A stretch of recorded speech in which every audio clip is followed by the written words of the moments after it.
Hi, this is Tom at Kerr Consulting, and I'm going to walk through an example of creating an ACH payment with Kerr Consulting's ACH Anyware X3 enhancement. So I'm in X3 right now, and there's a little bit of setup. Number one, when you start ACH processing or automatic file generation with the bank, there is a specific bank format that is the ACH or Nacha format.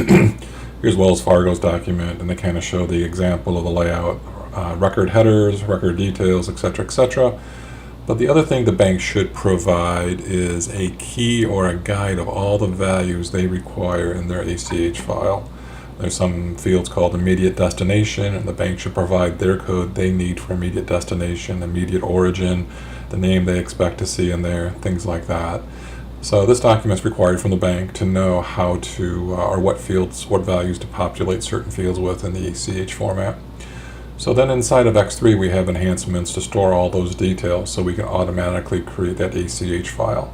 So first of all, on your bank account in X3, we go ahead, we have a new tab called ACH Details, and all those specific values that the bank needs, we record here. So the immediate destination, the origin, your company name that you want to post into the ACH payment.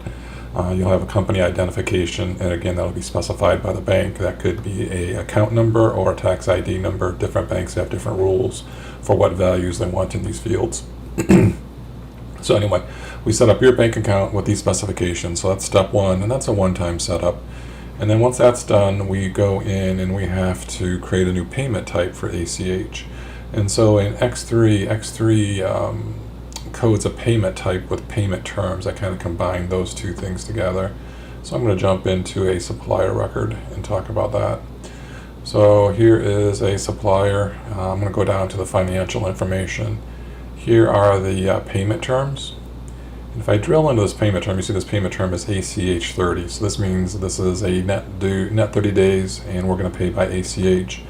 If I go into the payment terms definition, you can see the payment method right here is ACH.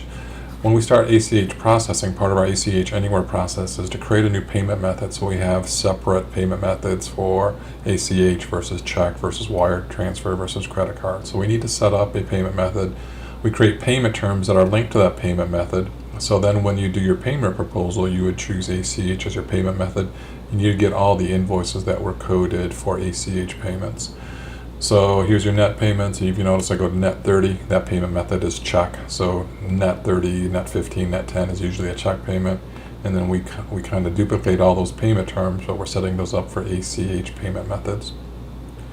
So that's the second step of creating your payment terms. And then the third thing is we need to set up your suppliers that want to be paid via ACH. And so X3 has those existing fields, but we need to go and fill those out. And number one thing we would do, just as I showed a second ago, is that we would go in and set the payment terms to ACH. What this means is every time I create a new invoice for this supplier, the payment terms are going to default to ACH 10 or ACH 30. I could change that on an invoice by invoice basis, but typically I would leave that to the supplier's default terms. The only example, sometimes supplier, you need to cut a manual check or something like that, so I'm setting up a new invoice for the supplier. I could override the payment terms, and rather than doing ACH 30, I could do a net 30, and then I could turn around, create that payment, and print that check. But anyway, we set up their default terms here. This is linked to ACH.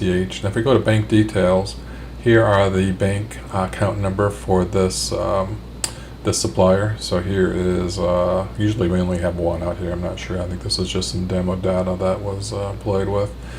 But here is our bank account details. Here's the routing number and the bank account number. So I need to have those on the supplier, and we will automatically add that banking detail for that supplier into the ACH file that you can then upload to the bank.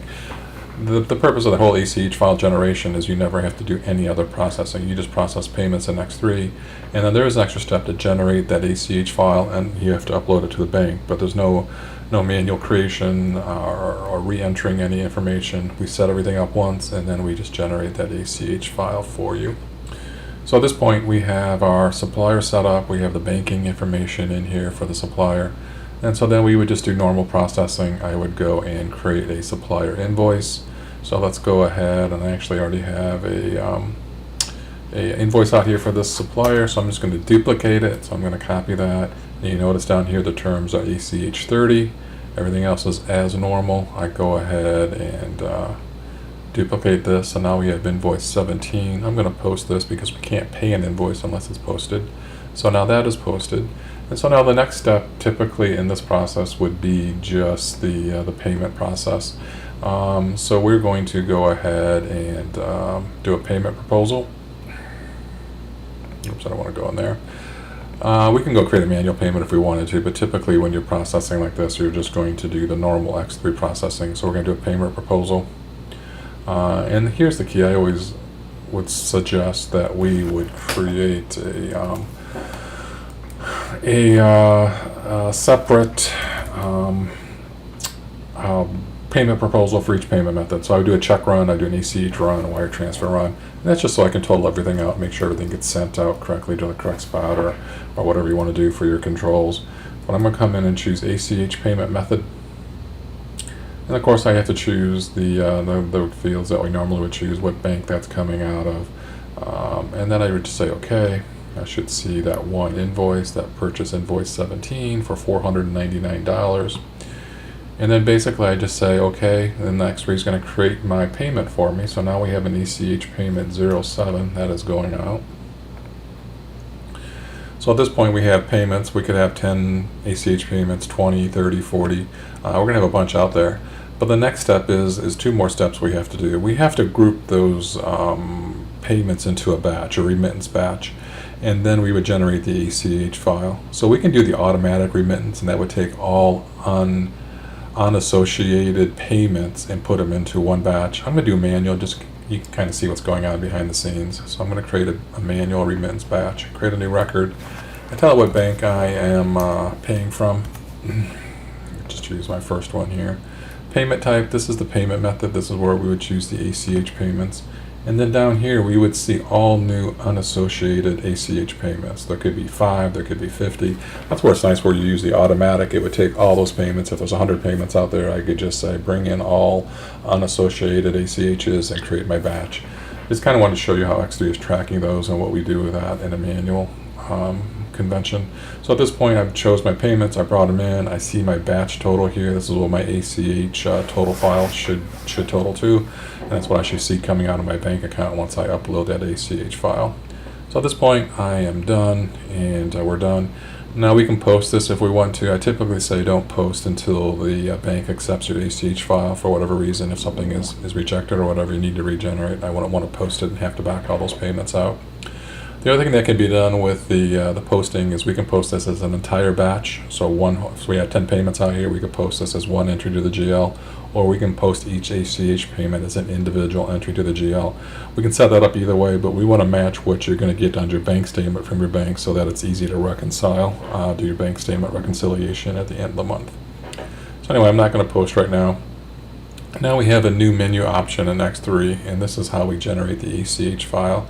So right next to my manual remittance entry under remittances, under AP/AR accounting, is this ACH file generation. I click on that, I can go and choose my bank. I'm going to put it on my computer rather than the server, and then I would choose which batch I want to put that to, and this is the batch we just created. This deposit 12 is our remittance batch. I choose that, and I click create ACH file, and then it basically brought an ACH file, created an ACH file on my computer. So then we can go look at that file, we can go open this. I'm going to open this in a text editor just so you can see the output.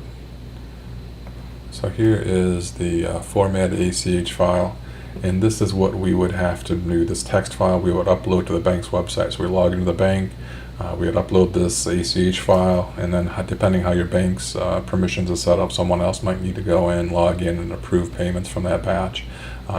It really depends on the bank security and your company's security with your bank. But if we had multiple payments out there, we just had one payment out there for the $499, and you can see that $499 is embedded right there. If we had multiple payments out there, we'd see all those suppliers listed. And then down here is our total, the $499, since there was only one payment. So that's what we are gonna have paid to the suppliers. That's what's gonna come out of your bank account. So at this point, we are done. We've uploaded it, and if everything's accepted at the bank, we could go back and we could post that batch, and then we're done. But the last thing that we do in X3, with an electronic payment like this, your supplier doesn't get a document showing them which transactions were paid. So in X3, typically what we will do is we'll send a payment advice out to your suppliers every evening. So we have an X3 report called the payment advice report. Looks kind of like a check, but this will be emailed to your suppliers. It'll show all the invoices that were paid, the dollar amounts, and so they can enter the details of the payment into their system. So typically we set this up to run like at 7 p.m. every evening, so any new ACH that came in during the day or was generating during the day, we would send that email out in the evening. And then that would close the process. And that is how the ACH Anywhere works. Basically what we're doing is generating that ACH file, this file automatically, and uploading it to the bank so that you don't have to do any extra work to generate this file other than to click the button to generate the file and then manually post it into the bank's website. What some people do if they don't have the ACH as part of their ERP system is they might have to set up all their suppliers in the bank and then enter or initiate payments from the bank website, which is doing double work. You're entering the invoice in X3 and then re-entering the payment in the bank. So this eliminates all that extra work. It makes it seamless. You do everything in X3 and then we generate that file for you. All that being said, I will say one thing. When you are setting up ACH for the first time, it can take a few days or a few tries. Each bank has different rules and different levels of error checking, and so even though ACH is a standard file format, some banks have certain requirements, and so we might have to submit several test files before and adjust the file each time depending on error messages or bank feedback until the file is approved. So sometimes it might take a few days to get the file approved by the bank, but it's always achievable. It's just a matter of trying a couple times until getting out of test mode. Thanks for watching. This was ACH Anywhere from Kerr Consulting.